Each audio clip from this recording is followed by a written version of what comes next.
Welcome to GNCC's Lunch and Learn, focus on everything about marketing. Over the past 14 months, business invested more in technology than ever before. They moved their organizations over to e-commerce platforms while developing new marketing initiatives to reach their existing and potential customers. In times like these, it is imperative to communicate with customers, investors, suppliers, business partners, and demonstrate leadership and innovation. But even with all of these investments, companies are unsure on how to maximize their platform, how to fine-tune their messaging, which apps to leverage, all in an effort to connect with customers and to boost the often limited sales. My name is Mishka Balsam, and I will be your moderator for the next hour. An informative session like this is only possible because of our partnerships, and our thanks go to the YMCA Employment and Immigrant Services of Niagara. Whether you're looking for an entry-level work or a more senior role, finding a job is never easy. That's why they offer employment programs to support you through this process. And if you're an employer, there's an extensive amount of programs and services available through the YMCA Niagara at their employment services. And it is my great pleasure at this time to also introduce our two guests and actually our two panelists and experts in the field of marketing, Erin Kelly and Justin Vaillancourt. We are going to start out with a presentation, which will be followed by a second presentation. The first one will be by Erin, the second one by Justin, which will then actually lead us into our Q&A session. During the Q&A session, we encourage you to utilize the raise hand or chat function that is available to you on Zoom. We have also been provided by a high number of questions via social media or directly via email, and we're really committed to getting to all of them. So to start out, let me introduce to you Erin, who owns and operates a business called Story Unlocked, providing video and photo and graphic design branding services to local businesses and nonprofits. She is an alumni of the New Media program at the University of Toronto. She's been working in her field for 4 years and volunteered as a communications advisor in Africa twice. Be sure to check out her website and Instagram at Story Unlocked for more information. And over to you, Erin. Thanks, Mishka. Hi, everyone. My name is Erin Kelly. I run a business, as Mishka said, called Story Unlocked, and today we're going to talk about branding. It's my social media handle if you want to find me or contact me after the session to ask any branding or marketing questions or content creation questions that you have. And I also have my website there with a little bit more information about the business. So I'm here today to talk to you a little bit about why your digital presence matters and why your branding matters. So why does your digital presence matter? I often get the question, why do I even need a digital presence? We get most of our customers by word of mouth marketing anyway. And I'm here to tell you that that's great, that you're getting a lot of business from word of mouth marketing. It means that your business is doing something right. But when someone recommends that you go and check out a certain business, then a lot of people will actually go to that business's website, check out their services, see if it's a trustworthy business, see the other reviews. And if that person doesn't have a website or if it's impossible to contact them, then they just won't end up getting the business. So basically having a digital presence and being easily reachable is one way to turn those leads into actual customers and clients. Like, for example, I was gonna go talk to this person who ran a piano company. He repaired pianos, and you could not contact him, like, no matter how hard you tried. Even though he had a website, he didn't have contact information on it. There was no way. So it also matters if your contact information is on your website and how you're supposed to find the contact information. So just have a look through those slides. I only have a certain amount of time, so I can't spend too much time on it. Just make sure that you ask yourself, what is the product that I'm offering? Why is it valuable to your target market? And how is your customer supposed to sign up and get access to it? So let's move on to why does branding matter? So now you have a digital presence, and that's great, and people are able to contact you. Let's talk about branding. So Having a brand is a way to consistently attract your ideal customer. So you would do a lot of research beforehand into who your ideal customer is, and try not to just say everyone is my ideal customer. Even if you're just starting out and your target market changes or evolves, your ideal target could evolve. That's fine, but start out targeting someone. Like say, okay, I'm going to target only nonprofits. I'm going to target only restaurants, only wineries, only tourists from Toronto. Could be anything like that. And then think, how would you actually sell your product to that person? What is that person interested in? Where do they spend their time? Research that. Ask the GNCC, because they have a lot of that kind of information too. They have a lot of, like in their daily newsletters, they often have statistics and that kind of thing that you can check out. Another important thing to note is a consistent brand increases your revenue by 33%. And that is because people can develop some kind of a brand loyalty when they see the same colors and font and mission and values just proclaimed throughout all of your digital presence platforms, like on social media and on your website and everywhere on your business card. If it shows that you have the same mission, the same values, and if the brand makes you feel the same way on all of those platforms, then you're golden, and those people who are attracted to those things will become more loyal to your brand. So that's another reason why brand consistency is an integral part of building relationships with current and future customers. It's the foundation that your customers relate to and are loyal to. So 81% of companies deal with off-brand content. Also by having a strong brand, you automatically make yourself much more competitive than your, I mean, I've seen a lot of businesses who aren't branded, and that's just something that you can change that is relatively easy and fun to change. And you can also contact me if you have any questions more about that you want something a little bit more personalized, or you have more personal questions regarding your brand. So how would you determine your brand? We went through some of this already. Basically, you would decide on what your service or your product is, how does it help your ideal target market, and brainstorm what the main value that you provide is to your ideal buyer. And you can also create buyer personas. So go to HubSpot. They have a really nice little online tool to make your own persona. Maybe I'll circle back to that at the end of the presentation because I don't want to X out of it. But yeah, that's also a very important thing, because you can define their demographics, where they work, and what they're interested in, etc. So let's see. Once you know who you're targeting, research the best ways to target them, then choose defining words and colors, create a mood board, design a logo, design a website. I recommend Wix. I use Wix myself, and a lot of my clients also use Wix. And then you would create any other branded elements like arrows or icons to represent your services and that kind of thing.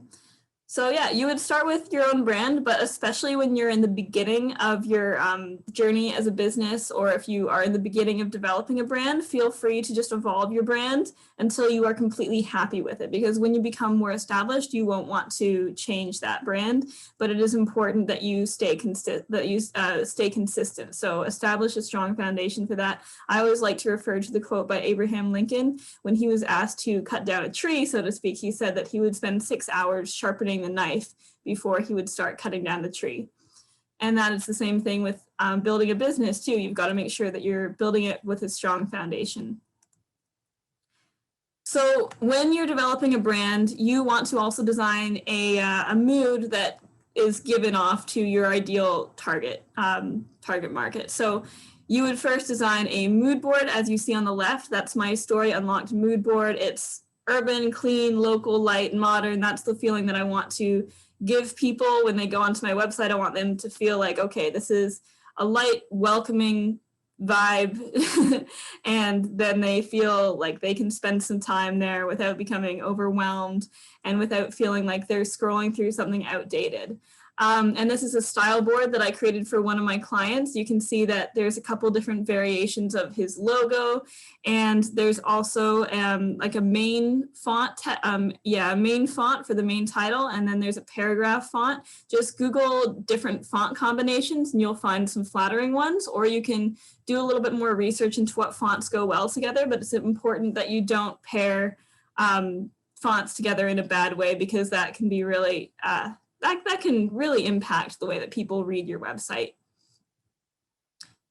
So, and then there's also the colors, of course. Make sure that you have your color palette there. Choose a specific color palette and then use those same shades of each color throughout your website and all your different branding platform, like all your different branded platforms, like your social media platforms and your business cards and everything like that. If you want more information on a mood board or a style board, you can definitely Google a lot of that. Again, I'm also available for questions and that kind of thing. But I really do think that a mood board is a great way to get an idea of the vibe that you want to give your target market before you actually start developing your website. So next, we have creating content. Now that you have a brand, that's great. Now it's all about creating content, and it's time to engage people in your brand. And that's where content comes in. It comes in with like when you need to engage people. So the best kind of content is video, simply because it stimulates the most senses, and this makes it a very powerful marketing tool. I have an example of some recent video work there, but I'll just send it to Mishka and then she can send it to you later. Basically, I do brand videos. So basically a video describing exactly what your business is all about and what values you have, what products or services you provide, and you would just paste that brand video on the welcoming page of your website. Having a video on your landing page actually increases it decreases the bounce rate by 80% or something like that. So it's very good to have a video on your web page. And here are some resources that you might find handy. Canva is for designing for non-designers. So if you don't have Photoshop, but you still want to create content for social media that's not just photographs or something like that, you can go on Canva, you can create something. They also have a lot of free images and that kind of thing that you can paste onto your creations. I recommended Wix before. I'd also like to mention that I'm working on becoming a Wix partner. So if you do need a Wix website created, then I would be a good person to contact about that. And as for scheduling content, which is a great way to stay consistent on social media, which Justin is going to talk about later, then I would recommend the app Later, which is a small monthly fee. And I hesitated to get it for quite a while, but it is actually very useful so that you can plan out your content and not be worried and not be focusing so short term on just putting out one Instagram post after another. Now you can like save time by planning everything a month in advance and then just having it automatically be posted. Books are a great way also to increase your business knowledge. So Storybrand is the #1 book that I would recommend because it is a great way to make sure that your brand is telling your story and that your website is telling your story. And people can't be loyal to your story unless they feel like they're a part of your story, unless they feel like you can actually guide them to achieve their goals or give them some kind of a value. So that is why I recommend Storybrand. And then there's also Dare to Lead on there, which is a great leadership book, and The Subtle Art of Not Giving an F, which is a great one just for mentality when you're working on figuring out what your priorities should be. I again have my contact info there, and now I am open to questions. Thank you so very much, Erin, for your presentation. Another partner of ours is Enabling Ideas, and they have developed a new marketing tool available to you called the Market Tester, which enables you to conduct consumer panel market research in a fraction of the time and a fraction of the cost. Designed by market research experts, the Market Tester is an online tool for you to get a professionally designed market research study. They have automated the process, allowing them to deliver your results much faster and at much lower cost. You can create your research study in 15 minutes or less and have your full data set of results delivered to your inbox in less than 7 business days. We are going to share more information about the Market Tester with you following today's Lunch and Learn. But on that note, let me actually at this time introduce Justin Melnkort, who has had a love for film and television his whole life. That passion was magnified when he chose to study at Sheridan Tech in Oakville. And since graduating, Justin's company, J.D. Lewis Creative Media, has held contracts with some of the largest clients in Southern Ontario, such as the Toronto Maple Leafs, Fallsview Casino, Cineplex, Hilton, Sheraton, Rogers, and Canon. He specializes in creating projects that have a high budget feel without the additional expense. He is professionally trained and has been working since 2001 in the fields of editing, lighting, directing, visual effects, animation, design, and photography. Justin is a hardworking perfectionist and a problem solver that focuses on every last detail. Justin, over to you. Thanks very much, Mishka. Hi, everybody. I'm just going to start my screen share here.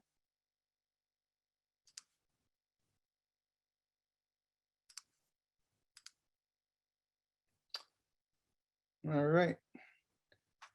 Everybody got that? All right. As Mishka pointed out, my name is Justin Vaillancourt. I'm the founder of JD Lewis Creative Media. I've been producing creative for over 20 years. Thanks for the opportunity to speak. I really appreciate it. We got a lot to cover, so I apologize if it's really fast. Feel free to ask questions later. In the past, our only advertising options were print, radio, and television. Online marketing simply isn't the only one option. It's an ocean of options requiring frequency and attention to detail like never before. The basic principles of marketing and branding still apply. However, the way the message is delivered has grown and changed vastly. With the shift, small businesses are forced to reinvent the way they deliver their message. It's a new burden for business owners. Depending on your level of involvement, it may be better left to professionals. That's ultimately your decision and what we'll try and solve today.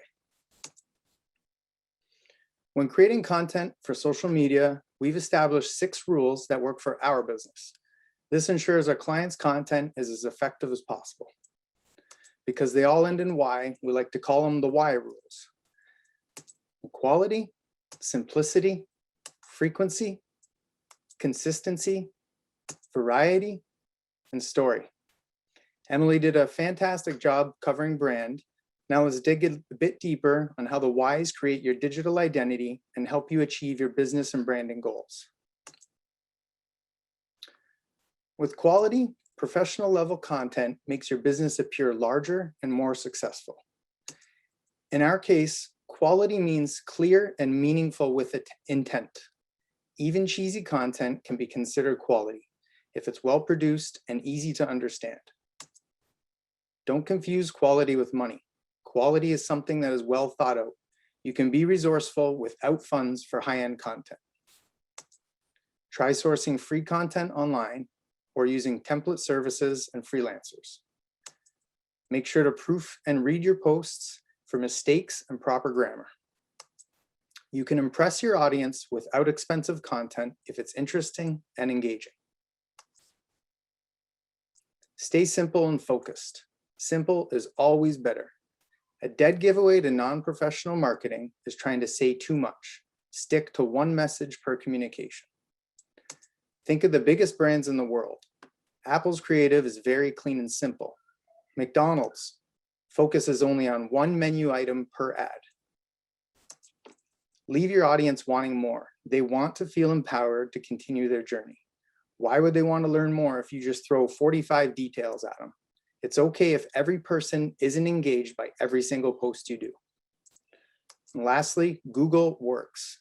Don't showcase 12 different ways to contact your business. We've all seen it before. Your audience doesn't need to know your phone number, fax, email, website address, and what's for dinner on every single ad. It just clutters it up and takes away from the professional image. Frequency seems like a no-brainer. All the Y rules work together, but frequency is ultimately the most important step. If you don't put in the work to post, nobody will see your content. If you're unfamiliar with the word algorithm, it's simply the internet learning machine that decides what people see and what they don't. The more you post, the more people will see it. The more people see it, the more the algorithms decide even more people should see it. Frequency is great, but be warned. Posting without thought or intent will lose your audience's interest and even cause them to block you.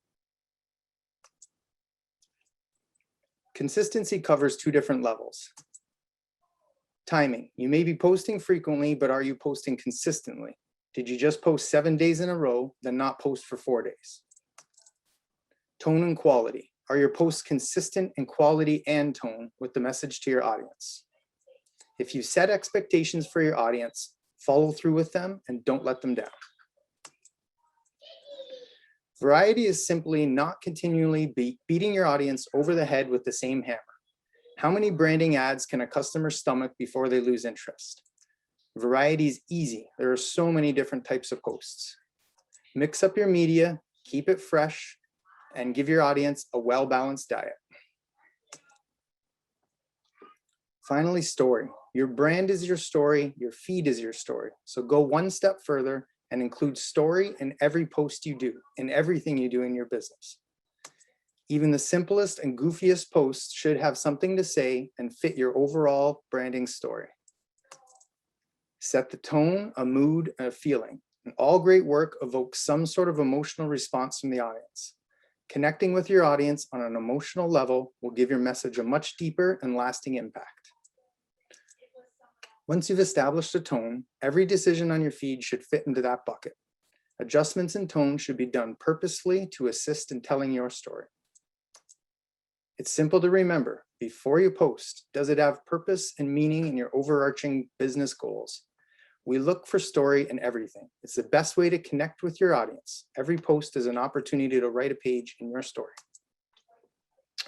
Now that we've covered the 6 why rules, unfortunately, I have to tell you, we're only halfway through. I lied, there's one more big one, and that's money. Time is money. Consider money in 2 different currencies.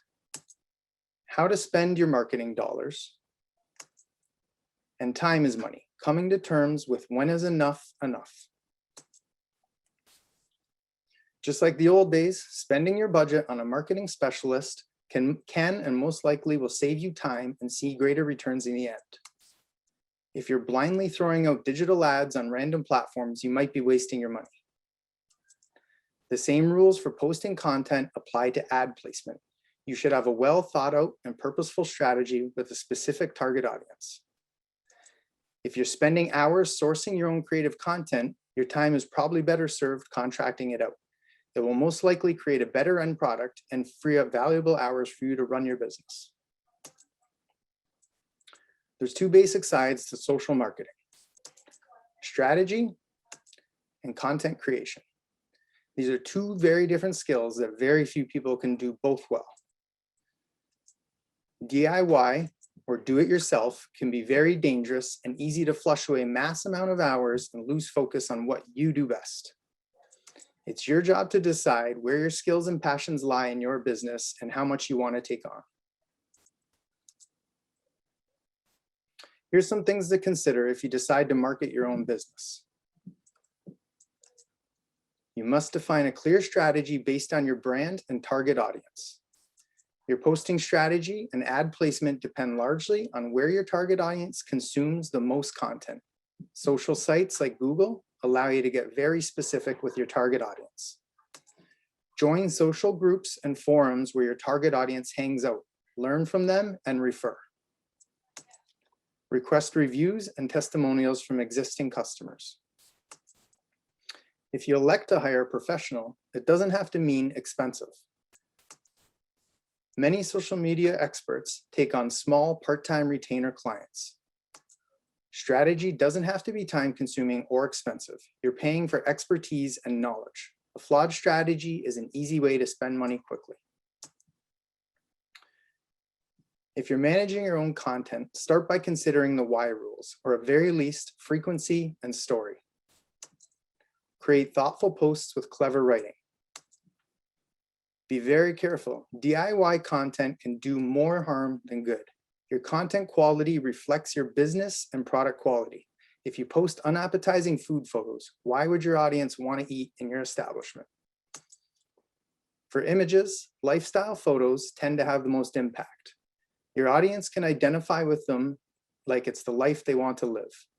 This is an explanation for the rise of the social media influencer industry. Template sites like Canva and Promo are great for professional looking images. I can bore you with the statistics, or we can arrive at the conclusion that moving images capture the eye and provide much more opportunity to tell a story and engage your audience. It's a 3-dimensional experience of sight, sound, and time. There are several video sites that can get you started with good-looking video content like Canva, Promo, Vimeo Create, or Videos.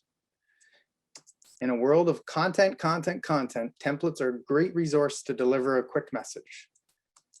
Video, specifically template sites, do, however, have a bunch of drawbacks that image template sites don't. Back to time versus money, they can be very time consuming. Even with templates, they will consume your time. Templates are incredibly limiting in terms of customization. They may look cool, but do they really feel like your brand and tell your brand story? Most video templates are one screen, one trick ponies. They don't allow for longer form video content or proper promotional videos. They may leave your audience unengaged. There's a long held belief that creating video is expensive. And I'm here to actually tell you that it's true. Creating custom, high quality and engaging work is simply time consuming, and time is money. Try shopping around locally for a video professional just out of school with more affordable rates. You can use online freelancers from sites like Fiverr and Upwork. They're affordable, but require time and some project management. At JD Lewis, we recognize the gap between template video and agency quality video. We've recently decided to dedicate an entire wing of our business for creating dynamic monthly video content for business. Professional video at an affordable price is a unicorn, and that's what we're aiming to deliver. We've aimed it, it's called Superior Social Media, and we've aimed it directly at social media experts and small business, providing clients with a barrage of monthly custom videos to give any business an eye-catching feed. Let the plumber plumb is a phrase I simply say to let the professionals do their work, and I'll focus on what I enjoy and what I do best. This can apply to deciding whether to market your own business or any DIY project in your life. I factor in my hourly worth, my core values, then I ask myself a few simple questions before starting a task that isn't my trade. How much would it cost for a professional to do it? Shop around, get multiple quotes. How much time and money will I invest if I do it myself? Will I do a good job? Or is there a steep learning curve or special skills required? Will I enjoy it, and will it make me happy? Will it impede into my everyday business tasks or affect my personal life negatively? If the financial savings aren't significant and you're not eagerly passionate about taking on an additional task, hiring a professional is the way to go. I've been making this decision daily while I'm building a new house for my family. It's a constant balancing act of where to save time and money. Ultimately, I have 3 young kids and a business to run. The time spent with my kids means more to me than saving a bit of money. If something stands to save a lot of money, then me and my wife discuss how we can fit those DIY hours into our schedule without hurting our family time. Your eagerness to attend the show and learn shows you're ready to ask questions and look for answers. Marketing your business is a never-ending experience of success and failure and trial and error. If you're able, willing, and passionate, you're ready to take your business to the next level through constant research, asking questions, and learning. If you're ready to hire a professional, always know that you're still in control. It's your decision and your money. To choose a professional, ensure you're always working with professionals that you can build a relationship with and trust, that you can ask questions without feeling stupid, that they're not condescending, and that they give you the time you feel you need. Ultimately, if you're not happy, it's your money and there's a million fish in the sea. Thank you, everybody. And you can contact me if you have any more questions at jdlewis.com, Justin at jdlewis, and open the floor for questions. Thank you so very much, Justin. I really appreciate it. And I have to say, because we're meeting over lunchtime, I now want some ribs, and I'm not even a meat eater. So the video looked so very good. nice. Thank you very much for sharing it. It was good to see. I am actually going to introduce Diana for a brief message from the YMCA of Niagara, especially the Employment and Immigrant Services. Thank you, Erin and Justin. It was a very good learning. Wrote a lot of stuff down for myself and for my daughter, who actually is running her own small business. So it was very informative. I'd like to thank GNCC for giving us the opportunity to sponsor the Lunch and Learn events. It's something we've been doing for quite some time. And when I can get on and or get our staff on to listen, always something new to be learned. So Mishka, Karina, and team, thanks so much for always finding great speakers to share through the Lunch and Learns. Just a very quick, I know I'm standing between food and people, and that is never a good thing in my house. So just want to say thanks, let you know that the YMCA of Niagara, specifically Employment and Immigrant Services, is happy to be the sponsor of the GNC Lunch and Learn. And if you are looking as employers for support and or training or other ideas in terms of recruitment and retention, please don't hesitate to reach out to the Y. We, in the past 90 days, we've helped do 100 job matches between employers and job seekers.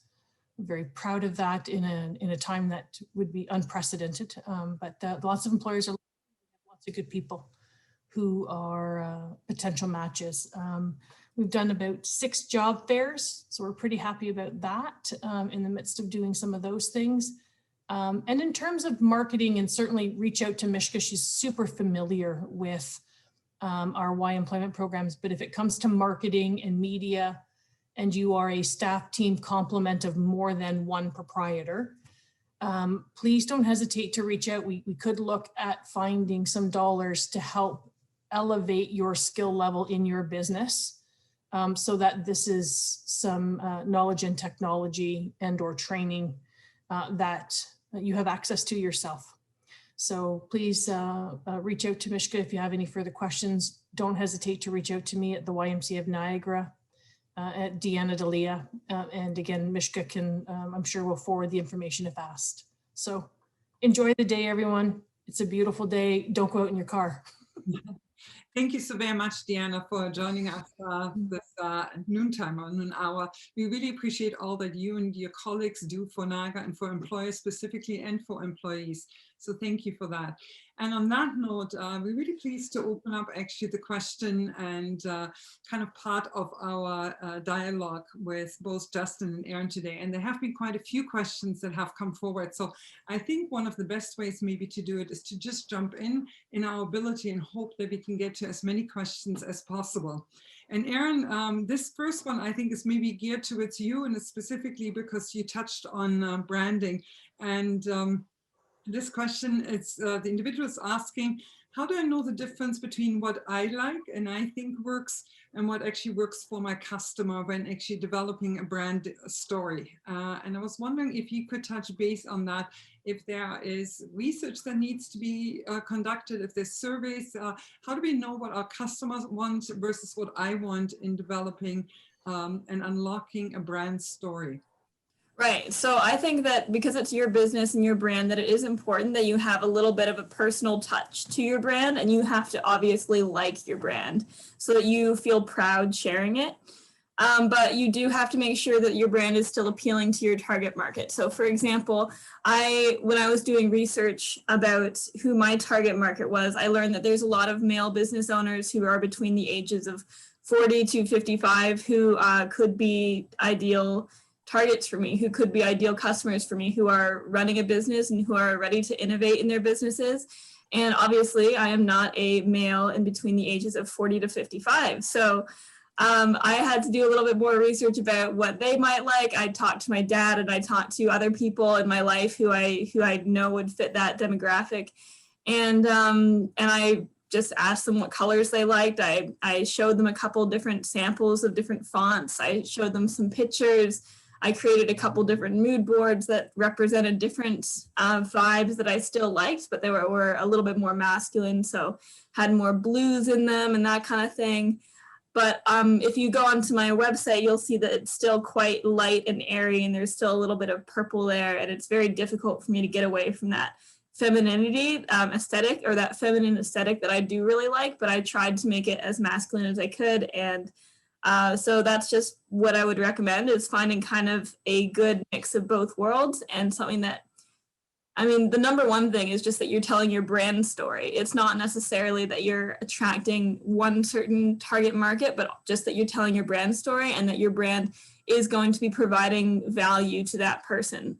So with mine, it's kind of like a fairy tale or local coffee shop vibe. Like if a coffee shop were part of a fairy tale, that's my mood that I have at Story Unlocked.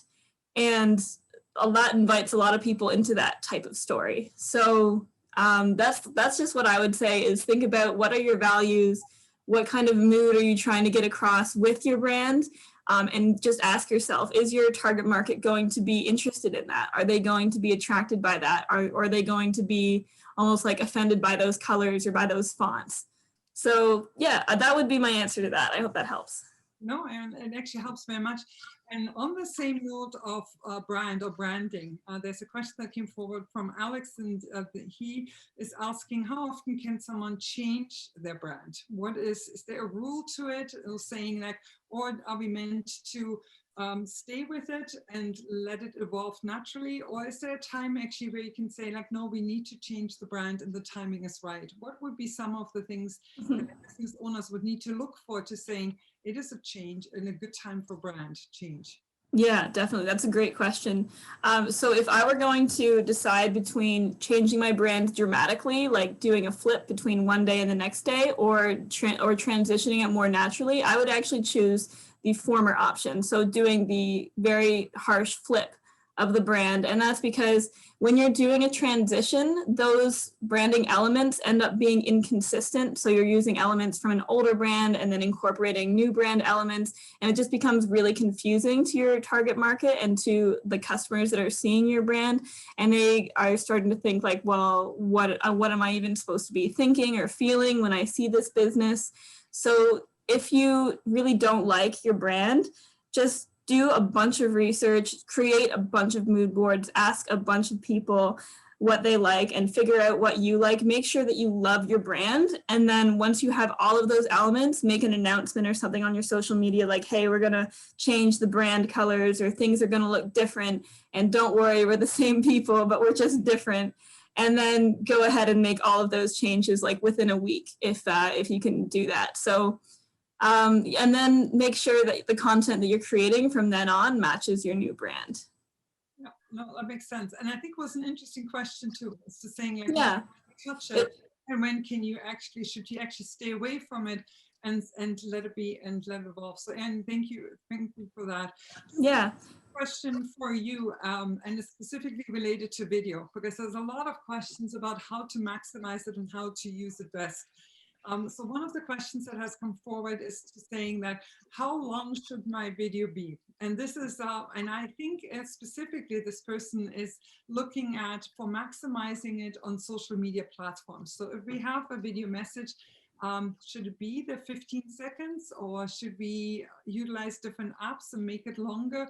What are some of the rules that maybe will assist our attendees today in making that choice? I have a hard, fast rule that as long as content is engaging and good, the length doesn't necessarily matter. Typically, what you're going to do is spend a lot of money on a shoot. So if it's a produced video that you've gone out and spent money and shot, just aiming for a 15-second video isn't always the most financially rewarding. So what you might want to do is shoot elements and start with a longer form video, like, a 2 to 3 minute sort of explainer, and then break it down and do cuts down from there. So yes, there's absolutely a space for all lengths of video. There's your 5-second YouTube video. There's your 15-second that appeals to Instagram. I think Instagram's limit is 1 minute before it goes on Instagram TV. And just in general on social media, people will more easily digest content if it is shorter. So lengthwise, if it's a good video and if it's engaging, we did a 3-minute just funny mock movie trailer with my kids when the pandemic started. It was 3 minutes long and it had 200,000 views, and it was 80% watch through rate. So again, if the content's engaging, it doesn't matter. But if you are investing the money for a full-on shoot, make sure you write it as if you are in one long form video and then break it down into smaller chunks. So you can have your 2 minute, your 1 minute, your 30-second, your 15, and your 5. So if you plan for that ahead of time, then you're going to maximize your money spent on that. It's an excellent point you made, and I'm really glad you brought the one up where you actually indicated the amount of views or hits that you got from your family video that you had at the beginning of the pandemic, because this really leads into the next question where I'm being asked, or where you're being asked, to saying like what kind of KPIs should businesses and organizations attach to some of their initiatives that they have. So if I've spent 10, 15 seconds holding up my phone and posting it versus maybe a 2 or 3 minute video, again, it's like, how do I measure if it has been effective? What are my expectations? What should my expectations be from utilizing video? It depends on your audience. Yeah, like, and engaging them. Like, it's about finding the right audience for your video. I mean, people sit there and watch 2-hour lectures on YouTube, you know, with just a talking head for 2 hours. So it just more comes down to making sure you're attracting your right audience. And there are tons of tools to measure. Just, you know, when you do ads through Facebook and apps like Hootsuite, Vimeo, YouTube, they can all measure that, your video statistics for you. So you can really see, you know, once you see the click-through link rates on your links, and then you can see how many people watched the video through, how many people stopped after 5 seconds. You know, if somebody stops a video within 5 seconds, that doesn't mean you didn't engage them. It just means that they weren't necessarily your audience. You know, back to my presentation, you know, not everything you do is going to be for every one of your customers and every one of your audience members. So it's more about finding the right audience that's ready to digest that content and putting it on a platform where, yeah, nobody's going to sit up there and hold a phone in front of their face for an hour and watch something. So it's about approaching them at the right time in the right venue that they can sit down and watch something. Yeah, no, I think it makes perfect sense actually from there, because I think in uncertain times that we're living in, there's also sometimes an impatience that comes with it. So we put effort into it. We're maybe hiring someone, a professional, and we almost from the moment we move forward with it, we expect the results to come, but maybe the results are actually quite different and they show over a longer period of time. So, but I think it's critical that we do measure them too, because I think we do have to have an understanding of what worked, what created engagement, how did I reach my audience and where not.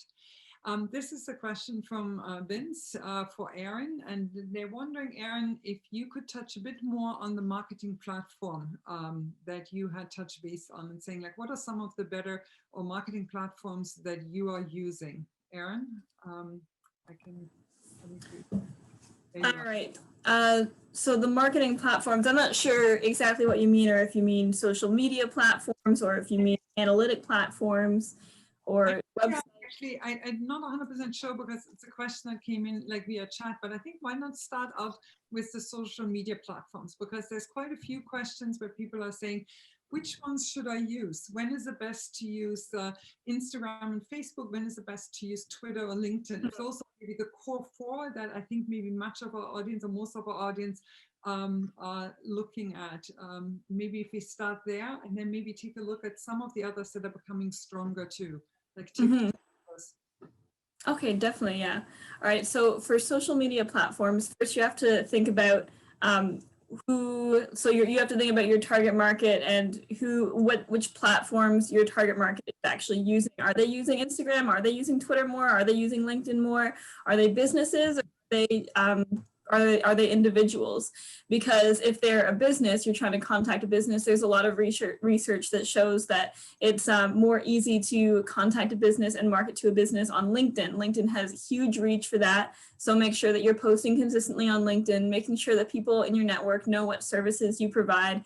And also don't forget to engage with other businesses and with other people who either could be partners to your organization, or are competition even, or are businesses that you want to sell to. Make sure that you're engaging with them, commenting, liking, sharing their posts, but only share their stuff if they really are relevant to you, if you really do like those things. You know, don't just share something for the sake of it.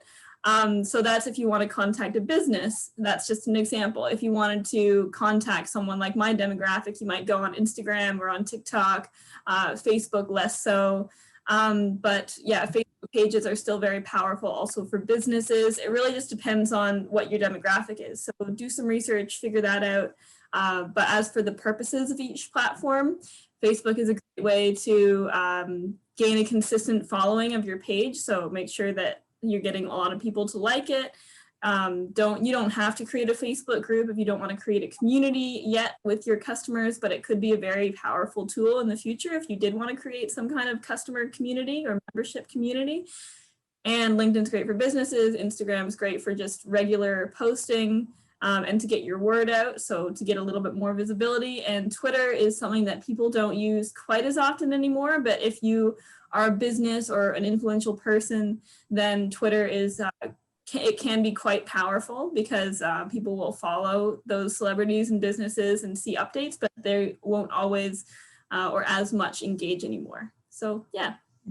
No, that sounds good. Thank you very much for breaking this down. I want to come back to Vince's question because I think it was an oversight on my end. He specifically asked for the social media management platform called Later that you had mentioned in your presentation. And he is curious about that one and how to best utilize this and what options it does offer to organizations.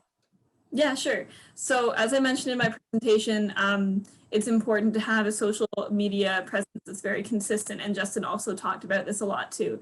And that is so that you keep showing up in your feed so that people don't forget about you. And one way that Later is very helpful in doing that is that when you're a small business owner, you don't always think about social media every single day. Focused on the everyday operations of your business. You're not so much focused on content creation. And if you have to think about posting something on Instagram every 3 days and you have to dedicate time and energy to that in order to have a strong social media following, it can be very distracting. So that's where Later comes in. You would, at the beginning of the month, set aside an afternoon, like on a Saturday or something like that, and then just bulk schedule all of your content and create all of your content for the next month or the next couple of weeks so that you don't have to worry about it. And then it automatically posts those things on your Instagram. Be sure that you get notifications from Later before things get posted, just in case that thing that you were planning on posting is no longer relevant, or if there, as there are often in the days of COVID, if there was something in the news that makes that post inappropriate nowadays, then you change it up or that you stop the automatic post. That's important. So you can automatically schedule on Later single posts, but you can't automatically schedule carousel posts. You can do it kind of, but you have to like copy your caption from the Later app, and then they'll also upload the pictures from the Later app onto your phone, but you have to be using the app. It's a little complicated. I can like walk you through it if you want me to. Later also has a bunch of videos about that. And you can't post IGTV videos on Later, but you can post those 1-minute videos on Later. And that's just something that all social media content automatic schedule things don't offer yet. They don't offer IGTV videos, which are just videos over 1 minute on Instagram. And but they do automatically post the 1-minute videos on Instagram. So I hope that helps a little bit. It can be a little bit confusing, but it is a powerful tool and a great time saver. Yeah, and actually, thank you so very much for going over this. I don't know any organization that actually doesn't use a social media management tool that is assisting them, especially because, as you mentioned, for a consistent message, we need to make sure that we consistently are there, and it allows us to plan ahead. Justin, this is a message for you. It's coming from one of our local architectural companies, and the question for you is, how do you suggest making strides with video content without investing in high production costs? Where can more cost-effective alternatives be used for promotion? And Justin, this one is for you. Yeah, so if you're looking at video production specifically, I did mention in my presentation to look for, just out of school young professionals is a good way to save some budget. If you do not require production, there are tons of template websites, and there are some project management template websites that allow you to do like more long form videos, like Motion Array. And then there's a ton of stock video and stock footage websites and stock music websites that will provide you all the lifestyle images that you sort of need to build an easy ad. There's Artlist and ArtGrid. Artlist is for music and ArtGrid is for stock footage. And then there's Motion Array, which has a whole ton of templates and elements to actually create full-on videos. They're not just simply Canva promo, one screen sort of graphical things. You can really get your feet wet and do that if you know how to use some editing tools. That's extremely helpful. Another question that has come in, and I'm just trying to get to most of them if possible. And this one is an individual, a company that is asking how to increase their Instagram engagement. The company is Superplug, and they're wanting to create greater engagement on their Instagram account. How's the best way to move forward with that? So it all depends first, are you a local community business? Where's your customer base? You know, if you're not rooted here and you're not trying to do business in the Niagara region and your product isn't a local only product, then that completely changes the landscape. So, you know, if you're out of market and you have no boundaries to your business, the rules kind of still apply the same. Basically, is to network with people, find people in the same industry, find influencers, and talk to them. Don't be selfish. People don't want to be advertised to. You need to give back. We're in a world right now where people don't want to be advertised. They want to learn instead of being advertised to. It's the same reason everybody's here right now. You know, people are more willing to spend their time if they're getting something out of it. So for me to just throw a product in your face and say, this is it, unless it's a product that somebody really desires or it's a bare necessity, people generally these days, millennials especially, don't want to be talked to and told what to do and advertise. They really want to engage. They want to start a conversation. So things like, if you are a local business, then yeah, focus on building networks and relationships with local groups and local businesses. And same thing through Instagram, look for those local groups.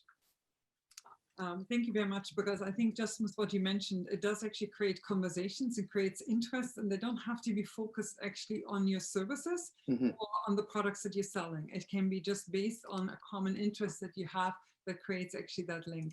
But you mentioned influencers, and there have been a few questions that have come forward on that and saying, how can individuals effectively tap into influencers to get them to look at their brand or get them encouraged to maybe consider engaging in a conversation with them? Unfortunately, the influencer market's really messy. There's a lot of pretenders out there, and the ones that have millions of followers are going to want a lot of money. So I mean, you can always do certain things like that yourself, or you can even just reach out to people in various locations where you want to showcase your product and showcase your service. You can reach out to them and establish a relationship with them. The influencer market really is a hard one to get a hold on without spending money. The lifestyle images are kind of what people sort of key in on, because it really makes them feel like, especially in the days of COVID, that they're living their best life and that's the life they want to live, and that product's going to sort of make them feel like that. No, I appreciate that. Erin, this is a question for you. It's coming back to branding. Organizations over the last 10 years have really opened up the brand, where initially it was all managed by a certain individual or by a department within an organization. Then now all staff do. All staff communicate about something that is happening with the brand or within the organization. What is the role of the corporate brand that is there, and the brand opportunities that maybe individual employees or partners and suppliers have in relation to that business? And Erin, I think this one's for you. All right. So the way that I understand the question, it's asking is what is the role of everyone else in the company to make sure that the brand messaging is still consistent, right? Aside from the brand managers and that kind of thing. Well, I mean, not everyone is well versed in marketing or in branding, or even like not everyone in the company is posting on social media, of course. So all I would say is just make sure that everyone in the company understands what your number one mission is. So think of what your company's mission is, break it down into just one sentence or two sentences, make sure that everyone in your company understands what your values are, and just try and make sure that your employees are happy working there. Because if they're happy working there and if they understand what your mission is, then anyone who asks them about the company or any time that they share on social media about the company, they're spreading a positive message. Thank you so very much. And I think it's always an interesting dilemma sometimes. I'm conscious of the time because I can't believe how quickly an hour always goes by, and it's like 3 minutes to 1. Usually what we do at the end of a lunch and learn, for the last minute, we give each panelist a chance to actually provide some closing comments. So Erin, I think I started out with you with an opening question. So maybe I'm going to go over to Justin for his closing comments before coming back to you, Erin. Justin, over to you. Excellent. Thank you, Mishka. Yeah, I just wanted to touch back on that.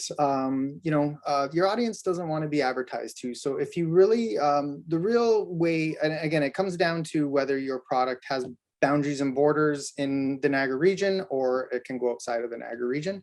But the methods can be the same, joining forums like Reddit or joining local Facebook groups. So those are the two sort of different methods. But get inside of groups, find where your target audience is. Have conversations, discuss, learn from them. They don't want to be advertised to. They want to learn from you, and they're willing to donate their time to learn from you. That's a great message. It is so valuable. Thank you so very much. And Erin, over to you.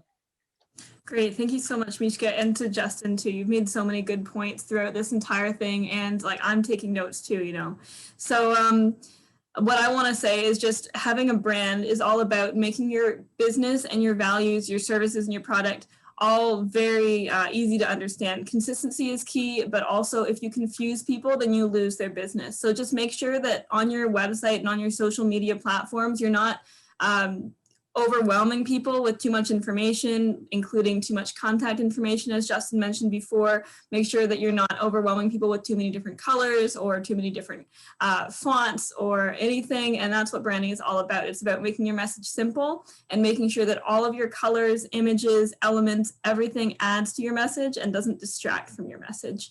And I also want to mention one other thing. I want to also just amplify what you guys were talking about when you were saying that people just want to learn rather than be marketed to. I just want to emphasize that is extremely important, and that people can get a lot of value from your business no matter what it is. Look at different success stories that you've seen where businesses like a mattress company have inspired people to get a better night's sleep, or have like joined a community about like how to sleep better and that kind of thing. And there's just so much that you can do with your business if you're creative about it. Just make sure that you're thinking strategically before you post and before you create a brand. Just do some research, understand everything, and you'll be fine. Erin, thank you so very much to both of you, Erin and Justin. Thank you for being with us over this Lunch and Learn. I'm reminded of the art of communication when I listen to both of you, and our willingness to explore new ways of communicating with our potential customers and business associates and partners and our community overall. So thank you for that. And I'm also reminded of how much expertise it actually takes to really be good at it, and how much time it takes. Both of you mentioned a number of different resources available to our audience, and we will share those ones in our follow-up email to all of the participants. And this webinar today has actually been recorded and is also going to be available on our website. So thank you so very much for being with us, and for all that you do in making sure that we effectively communicate and reach our markets and audiences in this whole new environment that we're in. So thank you for that. Thank you to all of our attendees. And for those of you who haven't had lunch yet, enjoy lunch. Thank you. Thank you, Mishka.